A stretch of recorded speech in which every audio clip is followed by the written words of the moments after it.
नमस्कार. तुमच्यासारख्या बायकांनी सांगितलेल्या काही गोष्टी आम्ही तुमच्यासाठी घेऊन आलो आहोत. गोपनीयतेसाठी नावं बदललेत, पण गोष्टी अगदी खऱ्या आहेत. बायका आपलं आयुष्य कसं काढतात, त्यांना कसं जगायची इच्छा आहे. ऐका आणि आपल्या मैत्रिणींना सुद्धा नक्की ऐकवा. ही गोष्ट आपल्यापर्यंत घेऊन आले गरिमा ट्रस्ट आणि कोरो इंडिया. बाई, आज ती मनीषा आली होती दुकानावर. फिरायला चालली आहे म्हणे 8 दिवस काश्मीरला. टिकलीपासून सगळे नवीन खरेदी केली तिने. काही मोठ्या घरची सूनबीन नाही आहे ती. नवऱ्यांनी सोडल्यावर दुसरं लग्न नाही केलं तिने. शिक्षण पूर्ण केलं ना, आता कोणत्या मोठ्या कंपनीत नोकरी करते. मस्त राहती, खाती, फिरती. लग्न, नवरा, सासरचे विषय बोर होता म्हणे मला. ती देवळाजवळची सरला पण तशीच. तिने तर लग्नच नाही केलं. वारकरी झाली, बांगडीचं दुकान टाकलं. असं चालतं म्हणून सांगू तिचं दुकान. भाऊ वारला तिचा तरुण वयात, तर भाऊजाईला स्वतःचा धंदा टाकून दिला तिने. भाऊजाई आता डबा बनवती, हे दुकान चालवती, मस्त राहता दोघीच. काही भांडणं नाही, काही नाही. अशा किती एकल बायका येतात माझ्या दुकानावर. आणि लोक म्हणतात नवऱ्याशिवाय काही खरं नाही बायकांचं. कुंकवाचा धनी पाहिजे म्हणे. पहा या बायकांना. बिनलग्नाच्या नवऱ्यांनी सोडलेल्या विधवा बायकांना एकल महिला म्हणतात. मनीषाने सांगितलं मला. आता एकल बायकांचा विषय निघालाच म्हणून सांगते.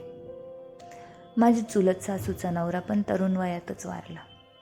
ती बाई असं तोंड घेऊन बसलेली कधीच दिसली नाही मला. 4 घरचे भांडे घासून पोरांचे शिक्षण करून दिले. मग सुनांना पण धरून नाही बसली घरी. सगळ्यांना आपापल्या वाटे लावून दिलं. आता पोरांकडून महिना घेते. म्हातारपणात लक्ष ठेवायला एक नर्स आहे घरी. पोरं महिन्यातून एकदा येता, खाता, पिता आणि जाता परत मुंबईला निघून. ही बाई काही रुसून नाही बसत. गावात कुठं काही कार्यक्रम असला काही हजर. सुना आल्या की त्यांना इकडची वस्तू तिकडे करू देत नाही. त्या सुनीताची पोरगी म्हणती मला लग्न नाही करायचं. सुनीताला लई टेन्शन आलं होतं. मी म्हटलं नाही करायचं तर कशाला तू मागं लागते तिच्या. ह्या बायका नाही राहत का एकट्या, उलट आपल्यापेक्षा चांगल्या राहत त्या. माझ्या जुन्या घराशेजारी राहायची ना मनीषा, मी जवळून बघितलंय तिला.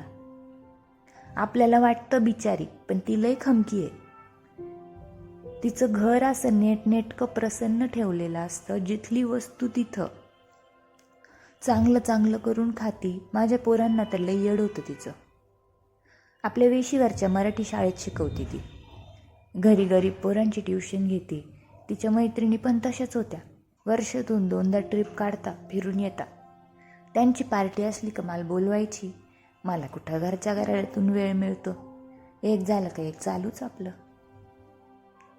बोलणारे लोक बोलतच त्यांना टोचून. बिन नवऱ्याची, बिन लग्नाची. पण मला नाही बाई असं वाटत. माझी आजी एक गोष्ट सांगायची. एकदा एक लोहाराच्या पोरीला एक माणूस थोबाडीत मारतो. ती घाबरून आईकडं रडत जाते. आई म्हणते तुला न मारायला तू काय राणी लागून गेली आहे का. आपलं आयुष्य असंच. मग ती पोरगी ठरवते की मी दूर देशाच्या राजकुमाराला लग्नाची मागणी घालते आणि राणी होते. खूप महिने चालत चालत ती शेवट त्याला भेटते. त्याला जाऊन लग्नाची मागणी घालते, तर राजकुमार तिला लोहाराची पोर म्हणून नकार देतो. पोरगी चिडती. राजकुमाराला युद्धासाठी ललकारते. जंगल, नद्या, डोंगर पार करून वाघ, सिंह, राक्षस सगळ्यांशी लढत लढत आलेली लोहाराची पोर युद्ध जिंकती. तेव्हा राजकुमार तिला शरण येतो आणि लग्नाला तयार होतो. तेव्हा ती त्याला नकार देते. आता मला कोणाचीच भीती नाही, मी कशाला लग्न करू. पोरीची शक्ती आणि बुद्धी पाहून राजा खुश होतो. तिला सेनापती करतो. ती पोरगी सगळे युद्ध बंद करून राज्यात शांतता आणते. आपले एकल बायका पण अशाच. त्यांना आता कोणाचीच भीती राहिली नाहीये.